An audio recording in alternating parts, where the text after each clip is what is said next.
बार बार कर रहे हैं आपके current divided by base, current divided by base, current divided by base, सबको एंड पे जमा करना है और फिर उनके नंबर्स पे डिवाइड करना है। तो उसका आसान हल बताने लगा हूं कि आप क्या करें। सबसे पहले मोड का बटन प्रेस आपने किया, इसमें नंबर 3 पे आपको स्टेट नजर आएगा,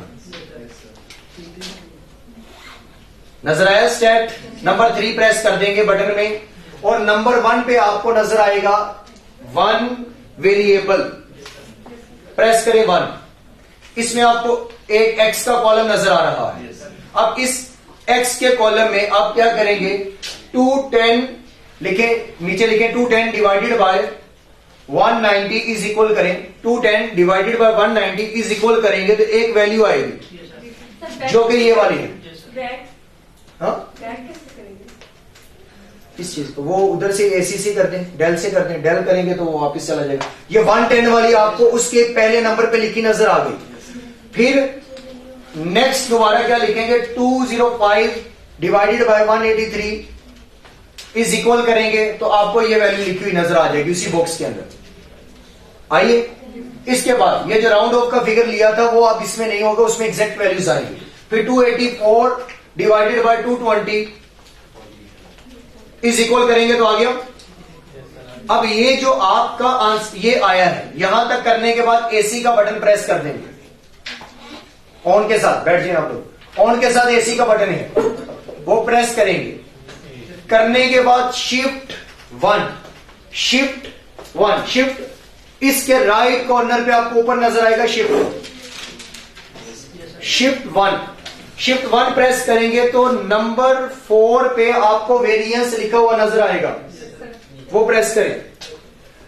नंबर 1 पे मीन, नंबर 2 में मीन है एक्स बार, वो प्रेस कर दें 2, आ गया, इज इक्वल कर दिया, कर देना वो 2 पे तो 2 लिख के इज इक्वल कर दे, मल्टीप्लाई बाय जो एंड पे 100 करना था वो कर दे, आंसर देखो यही है। तो पेपर में अगर बड़ा क्वेश्चन होगा तो उसे पेज पे सॉल्व करने की बजाय डायरेक्ट कैलकुलेटर पे सॉल्व करके उसका आंसर देना, क्योंकि हमें क्या करना है, उसको आंसर देना है। वो जिस भी मेथड से, जिस भी ट्रिक से किया हो, हमें उसका जब एक आंसर देना है एवरेज में, और वो सूटेबल एवरेज उसने खुद ही निकाल के दे दी किस पे लगती कौन सी थी, तो वो है 11.33। इसमें और भी वर्किंग हो सकती थी, ये आसान था, इस वजह से अभी तक ये इतना फील नहीं हुआ कि यहां भी आपने वो वर्किंग की, फिर आपने तीनों को जमा करके 3 पे डिवाइड किया। अगर आप पेपर में बैठे होंगे तो पहले इतना निकाल के लिख लेंगे, फिर ये निकाल के लिखेंगे, फिर ये निकाल के लिखेंगे, फिर तीनों को जमा करेंगे, फिर 3 पे डिवाइड करेंगे, वो टाइम वेस्ट होगा। ये काम तो करना ही है, डिवाइड तो करना ही है। अगर वो आप 100 के साथ तब ही उसे मल्टीप्लाई भी करते जाते फिर भी आंसर यही आना था। लेकिन अगर आपने इतना किया, ये अलग से वर्किंग भी करनी थी, उस कॉलम में भी जाके कर ली, ये भी अलग से करनी थी, उस कॉलम में भी जाके कर ली, ये भी अलग से की, उस कॉलम में भी जाके यही वर्किंग की, और फिर डायरेक्ट जाके आपने शिफ्ट 1 नंबर 4 पे गए, नंबर 4 पे वेरिएंस था, उसमें एक मीन नजर आया। नंबर 3 पे भी जाते तो आपको मीन नजर आता, लेकिन 4 वाला सूटेबल था कि उसके अंदर आपको बना बनाया एक मीन का फॉर्मूला दिया हुआ था, बस आपने डायरेक्ट वो 2 प्रेस किया, इज इक्वल किया, तो ये वाला आंसर आया, मल्टीप्लाई 100 किया तो ये आंसर निकला है। तो कैलकुलेटर पे आप इसको मजीद टाइम को सेव कर सकते हैं, क्योंकि क्यूएमएस के पेपर में टाइम मैनेज करना डिफिकल्ट होता है कि पेपर अभी पड़ा होता है और टाइम खत्म हो जाता है। ये इकोनॉमिक्स की तरह तो नहीं है, मैंने कहा था कि 50 मिनट्स में, 55 मिनट्स में और 1 घंटे के अंदर पेपर ऑलमोस्ट हो जाता है, और हुआ था ये नहीं, तकरीबन इतने टाइम के अंदर हो जाता है। उसका 1 घंटा फ्री बचा रह जाता है कि उसमें करें तो करें क्या, उसमें ये होता है। अगर तो पढ़ के गए होते हैं तो ये तकरीबन 45 मिनट में, 40 मिनट में उसके दिए हुए 50 एमसीक्यू सॉल्व हो जाते हैं, 40-45 मिनट। और क्यूएमएस के तकरीबन इतने टाइम में तो वो समझ आना शुरू होते हैं। तो इंशाल्लाह ये इसके अंदर ही आपने जो ये छोटे छोटे क्वेश्चन है, इसके अंदर आप टाइम सेव करेंगे तो फिर बड़े एरियाज की तरफ जाएंगे आप। जब प्रोबेबिलिटी या फाइनेंस के क्वेश्चन आएंगे तो वो वहां का टाइम सेव किया एक एक क्वेश्चन, जो 5-5 मिनट एक एक क्वेश्चन पे लगाएंगे तो ये यहां का टाइम सेव किया ही उधर लगेगा। तो यहां आप जितना भी टाइम सेव कर लेंगे उतना ही आपके लिए फायदा है। अच्छा, नेक्स्ट क्वेश्चन लिखें।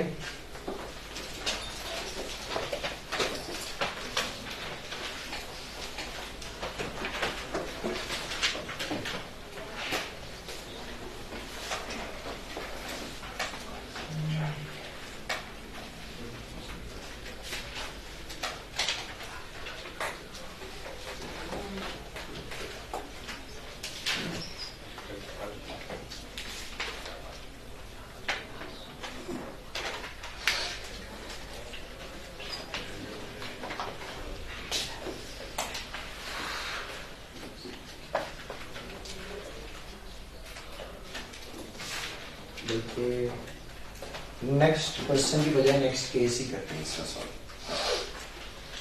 नेक्स्ट केस पे आते हैं कि अगर आपको ये अनवेटेड की बजाय वेटेड में क्वेश्चन पूछना शुरू कर दे, अगर ये अनवेटेड की बजाय क्वेश्चन को वेटेड में पूछेगा तो फिर वेट में जब आपसे क्वेश्चन पूछा जाएगा तो वेटेड इंडेक्स नंबर में आप इसका एक तो एग्रीगेट लेंगे, या तो सबका एग्रीगेट आ जाएगा वेटेड एग्रीगेट, जैसे यहां पर सिंपल एग्रीगेट इंडेक्स नंबर आ गया अनवेटेड में, यहां पर एवरेज आ गया। वैसे ही जब वेटेड में आपसे क्वेश्चन पूछा जाएगा और वेट वाज़ेह करके बताया जाएगा कि इसका इतना वेट है, इसका इतना वेट है, जब वेट साथ आ जाएगा तो पता चल जाएगा कि एक तो ये कमोडिटीज ज्यादा है, तो ये सिंपल से तो आउट हो गया। ये तो कंपोजिट का है। कंपोजिट का क्या वेट दिया है या नहीं दिया? अगर तो नहीं दिया तो फिर किससे सॉल्व होगा? अगर तो उसने एग्रीगेट मांगा है तो फिर बगैर वेट के होगा, अगर उसने एवरेज मांगी है तो भी बगैर वेट के होगी। लेकिन अगर वेट बताया है क्वेश्चन में कि इस प्रोडक्ट का इतना वेट, जैसे कि मैं कह देता the weight of product A is 2 and B 3 and C 4। अब मैंने जब वेट दे दिया तो इसका मतलब है कि मैं अब वेटेड के साथ ये सॉल्व करवाना चाहता हूं। तो जब वेट दिया जाएगा तो फिर हम उसे वेट के साथ सॉल्व करेंगे। अब उसके लिए दूसरा केस जो है जो कि वेटेड का है, जब हमने उस प्रोडक्ट को वेट खुद से देना होगा तो उसमें भी दो ही केस होंगे। या तो आपको दिया जाएगा एग्रीगेट प्राइस इंडेक्स, लेकिन किसमें? वेटेड में, weighted aggregate of price index, और यहां पर क्या होगा? वेटेड ऑफ या average of weighted price relative या वेटेड प्राइस रिलेटिव या weighted average of price relative, कोई भी नेम इनमें से आ सकता है। अब इसमें भी दो केस होंगे अगर कंपोजिट में वेटेड इंडेक्स नंबर का होगा। तो यहीं इसे लिख लेते हैं कि कंपोजिट में कि जब दो या दो से ज्यादा चीजें होंगी तो होगा कंपोजिट इंडेक्स नंबर ही, और जब कंपोजिट इंडेक्स नंबर है और कंपोजिट इंडेक्स नंबर में भी केस कौन सा? वेटेड वाला। तो वेटेड वाले में भी दो ही केस हो सकते हैं। एक आपसे जो पूछा जा सकता है वो ये पूछा जा सकता है कि आप सिंपल एग्रीगेट इंडेक्स इसका वेटेड में बताना है कि वेटेड एग्रीगेट इंडेक्स बता दें, और दूसरा बता दें weighted average of price relative या रिलेटिव प्राइस, वो वेटेड के साथ होगा। तो यहां लिख लेते हैं वेटेड ऑफ वेटेड एग्रीगेट या average of weighted average of relative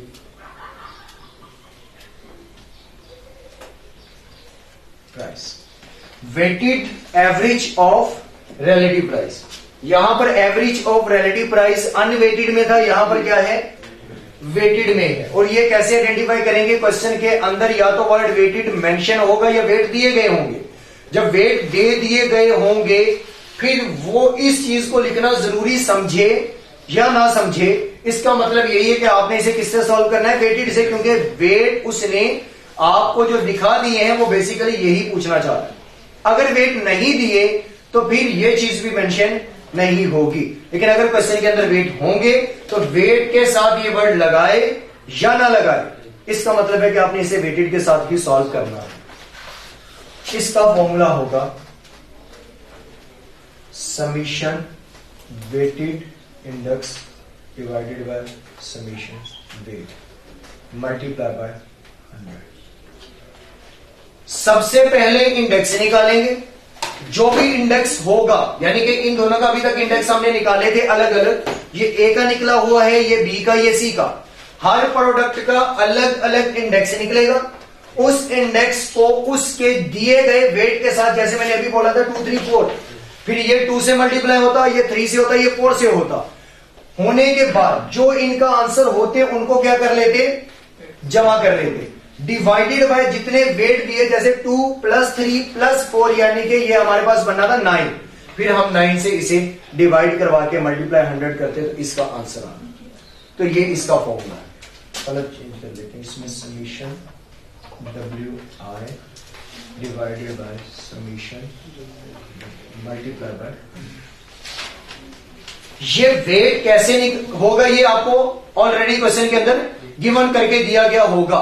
लेकिन अगर इंडेक्स नहीं गिवन करके दिया गया, अगर इंडेक्स क्वेश्चन कोई नेचर ही ऐसी कि जस्ट आपको वेट दे दिया गया और पी नोट क्यू नोट दे दिया है, फिर इसका मतलब है कि आप मतलब ऐसा क्वेश्चन नहीं है जिसमें करंट और बेस की प्राइजेस होंगी, तो वो आपको ऐसा भी कर सकता है कि पी नोट की वैल्यू दे दे, क्यू नोट की दे दे, तो फिर आप दोनों वैल्यूज को जब मल्टीप्लाई करते हैं तो भी क्या निकलता है, इंडेक्स ही निकलता है। तो अगर इंडेक्स आपको गिवन ना किया हो, यानी कि इसकी वैल्यू बताने लगा हूं कि ये जो आई है अगर ये गिवन नहीं होगा तो इसको निकालने का फॉर्मूला होगा I is equal to P naught into Q naught. वैसे हमने एक इसका फॉर्मूला तो ये पढ़ा ना कि current price divided by base price, current price divided by base price. लेकिन अगर करंट प्राइस या बेस प्राइस दोनों में से कोई एक मिसिंग है तो फिर क्या होगा कि आप क्या कर लेंगे, बेस प्राइस को बेस क्वांटिटी के साथ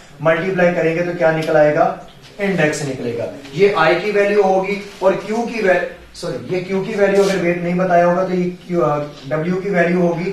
और अगर इंडेक्स है वो नहीं बताया तो इंडेक्स निकालने का फॉर्मूला हम पढ़ चुके हैं कि P N divided by P not और मल्टीप्लाई 100।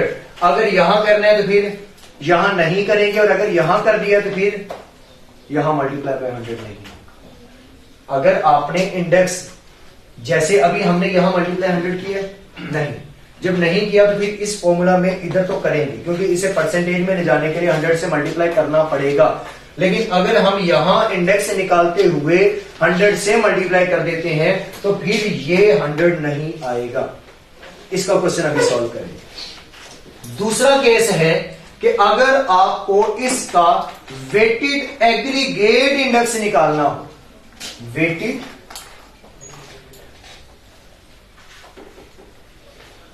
एग्रीगेट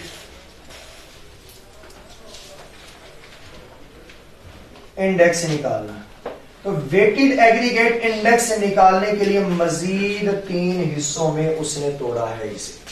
जी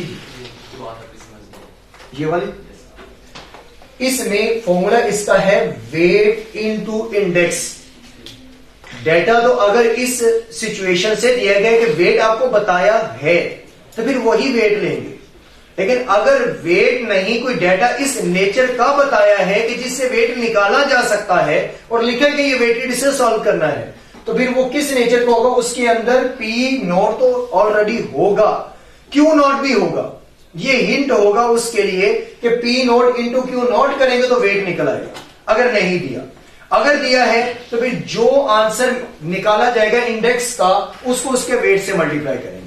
अगर नहीं है तो फिर पहले P naught into Q not करेंगे, जो आंसर निकलेगा वो इस इंडेक्स से मल्टीप्लाई होगा, फिर डिवाइडेड बाय जो उनके आंसर निकले होंगे वेट के सबको जमा कर लेंगे। वेटेड एग्रीगेट इंडेक्स में हमने वेट देना होगा, प्राइस को वेट दिया जाएगा क्वांटिटी के साथ। जब प्राइस को वेट दिया जाएगा तो वो वेट हम क्वांटिटी के साथ देंगे। और अगर क्वांटिटी वाला क्वेश्चन सॉल्व कर रहे हैं और उसे वेट देना है तो वो हम प्राइस के साथ देंगे। यानी कि प्राइस को वेट दिया जाएगा क्वांटिटी के साथ और क्वांटिटी को वेट दिया जाएगा प्राइस के साथ। यानी कि अगर क्वेश्चन प्राइस में सॉल्व करना है, प्राइस का इंडेक्स निकालना है, तो उस प्राइस के इंडेक्स के लिए जो वेट इस्तेमाल किया जाएगा वो क्वांटिटी का इस्तेमाल किया जाएगा। और जब क्वांटिटी से सॉल्व करना होगा तो फिर प्राइस के साथ उसे वेट दिया जाएगा। जब इसकी तरफ आएंगे तो इसको उसने मजीद 3 हिस्सों में तोड़ा है। ये तो वेटेड की मैंने बात बताई कि वेट इसको किसके साथ दिया जाएगा। अगर प्राइस का वेरिएबल है तो उसे क्वांटिटी के साथ दिया जाएगा वेट, क्वांटिटी को वेट किसके साथ दिया जाएगा, प्राइस के साथ वेट दिया जाएगा। लेकिन जब इसे सॉल्व करेंगे तो ये क्वेश्चन या तो आपसे पूछ सकता है लेस पेयर से,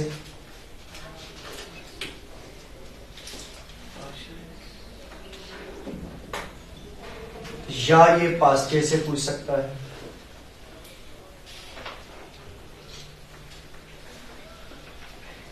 या ये फिक्चर से पूछ सकता है।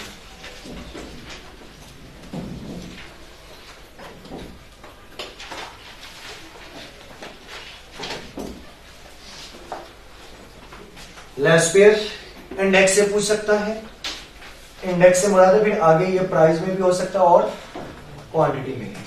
ये पास चेन इंडेक्स से भी पूछ सकता है क्वेश्चन, और ये फिक्सचर आइडियल इंडेक्स है, इसे दूसरा नेम है इसका फिक्सचर आइडियल इंडेक्स,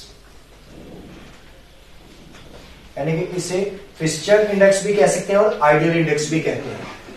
इसे पास्ट चेन इंडेक्स भी कहते हैं और करंट ईयर इंडेक्स भी कहते हैं। इसे लेस पेयर इंडेक्स भी कहते हैं और इसे बेस ईयर इंडेक्स भी कहते हैं। ये इनके नेम मैं नीचे लिख देता हूं कि इसे बेस ईयर इंडेक्स भी बोला जाता है, इसे